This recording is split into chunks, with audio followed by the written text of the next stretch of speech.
Recently, the Checkmark security research team discovered significant vulnerabilities that exist in the Android ecosystem, which were tested and confirmed by both Google and Samsung.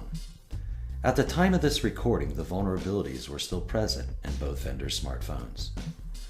These same vulnerabilities may affect other smartphone vendors and likely impacts hundreds of millions of Android users worldwide whose smartphones are running the vulnerable camera app version. In this video, we will demonstrate how our research team was able to exploit the discovered vulnerabilities on a Google Pixel 2 XL, since this was the device our researchers had on hand for this demo. Using a seemingly harmless mock-up weather app for the proof of concept, our team was able to hijack the camera app, bypass its permissions, and remotely force the Pixel to take photos and videos without the user knowing it. Let's go ahead and get started. First, let's look at the Pixel settings, About Phone. The device name is Pixel 2 XL and it's running the latest Android version 9. Next, let's look at Apps and Notifications and select the harmless looking weather app.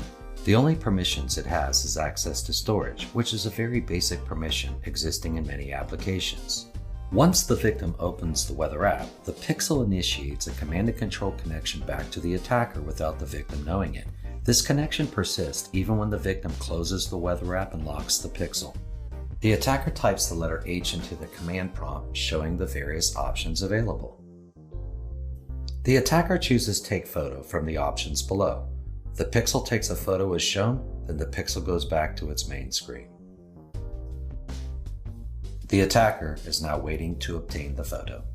And there it is. The attacker receives the photo from the Pixel and acquires the GPS data of the phone's location. The photo is of our film crew who recorded this video. Then the attacker selects Take Video. We can see the Pixel is taking a video of the camera team who recorded this video. Then the Pixel goes back to its main screen.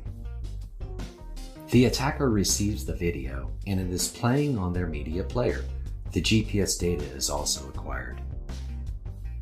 Next, the attacker selects the List Files button, and they can see all of the JPEG photos and MP4 videos from the phone's SD card.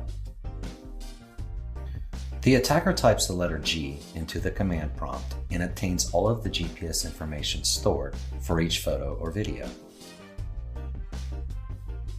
Next, the attacker has selected Stealth. Stealth mode uses the proximity sensor to detect if the Pixel is face down and silences it so that the sound of the photo being taken is not heard. Unknowing to the victim, the Pixel is now using the back camera. The Pixel takes a photo of the ceiling. And there is the photo of the ceiling. Next, let's demonstrate a real-world scenario. The victim is in the conference room with confidential information being shown on the big screen TV. The victim receives a voice call. Hello? Hi, when can I see the documents? Yeah, I'm sorry. These are confidential, so I'm going to need you to come here to the office in order to see them. I can't release them. I apologize. Okay, thanks. All right, Bye. thank you. The attacker has already established access to the Pixel and has already selected the Auto Record button from the attacker console. The attacker selects List Files. The attacker highlights the latest video taken from the Pixel and selects Grab Last File.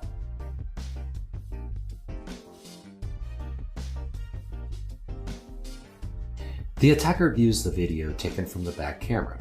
Having recorded both sides of the audio from the voice call, not only can the attacker eavesdrop on the conversation, they also have access to the potentially confidential information in the victim's surroundings. Okay, thanks. Bye. All right, thank you. The Checkmark security research team disclosed these findings to Google and Samsung, notifying them of the vulnerabilities. Google and Samsung confirmed the vulnerabilities, and Google also notified their other OEM partners of the issues. After collaborating with Checkmarx, Google and Samsung announced that the vulnerabilities are now fixed. If you are an Android user, Checkmarx recommends making sure you are using the latest versions of the Android OS and applications.